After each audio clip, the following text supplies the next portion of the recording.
Welcome to day 2 of our January challenge 2020, and we're going to start today on our brand new piece, the Seal Lullaby. It's originally by Eric Whitacre, but this arrangement has been done very kindly for us by Lauren Scott. Those of you that took part last year may remember her gorgeous arrangement of Pure Imagination. So we're really pleased and really grateful to Lauren for sharing this with us this year. These set of videos are going to be the gentler approach. So we're going to look at just 4 bars per day. So we're going to take longer to get to the end of this piece. So we're going to do this over the next sort of 20 days, really gently building it up in roughly 4 bars at a time. And we're going to take it steady, and I'm going to really help you through with it. Towards the end of this video, we'll do a play along where I play it at several different speeds, and it may be worth noting when that starts so that if you want to revisit just the play along section, you know to just start the video at that point. So I am in the key of C. That means I have no sharps and no flats. On different harps that might mean different levers. So the way my harp is tuned, I have to put my B lever on, my A lever on, and my E, and I do that across the harp. Some harps are tuned where the D would also need to go on in order to have all naturals. So whatever the tuning is for your particular harp, set yourself up so that you have no sharps and no flats. And if you want to check it, you could play from C like we did in our scale yesterday.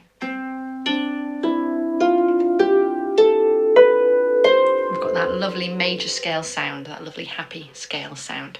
So this piece starts with both hands in the treble clef. Notice that at the beginning there.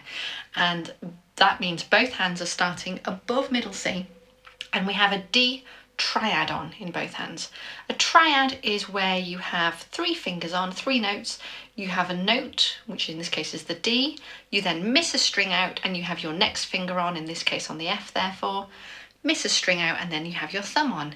In this case that's the A, and we have that in both hands, and it's really good if you can do lovely elbows, nice high thumbs, and if you can just get your hands not on the strings yet but level with those strings, and then just open your hands up into that triad shape without needing in that left hand, for example, to see, oh, what fingers am I on, but to trust that you can just allow the fingers to fall out from your hand, and in a relaxed manner they will open up into that triad shape quite naturally if you allow it to happen. So our first bar is this chord, and it's in both hands at the same time. It's marked piano, which means quiet, so we're going to do that quite gently. Now we still want it to ring and to sound good, so we're going to make sure that we pluck our thumbs over the top and our fingers into our hand, even if we're not putting too much grr behind the actual plucking itself, that the movement is still very much that lovely technique of, so it's not loud but it's still ringing out, okay? And we want to make sure that we can hear that top note, that A.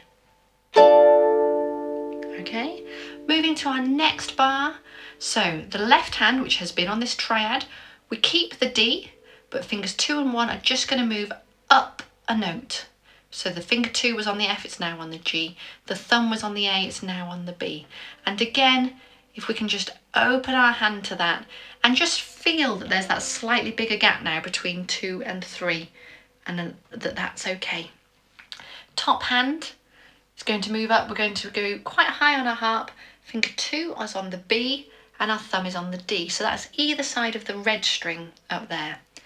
We have both of those ready, but we're just going to play finger 2 along with the chord. Then before we play the thumb, I'm going to reach finger 3 onto the G, and then I can play my thumb knowing I've got that next note ready. Okay, so let's just try that second bar. I've got B and D either side of the red up here. I've got D, G and B in the left, so a slightly bigger gap between 3 and 2. And ideally, if it's possible, we need to sort of allow ourselves, if your eyes can cope with it, to be aware of where that top hand is without having to do a big lean back to look for it. Because when we have to start contorting our body to look at things, that's when the whole thing becomes harder.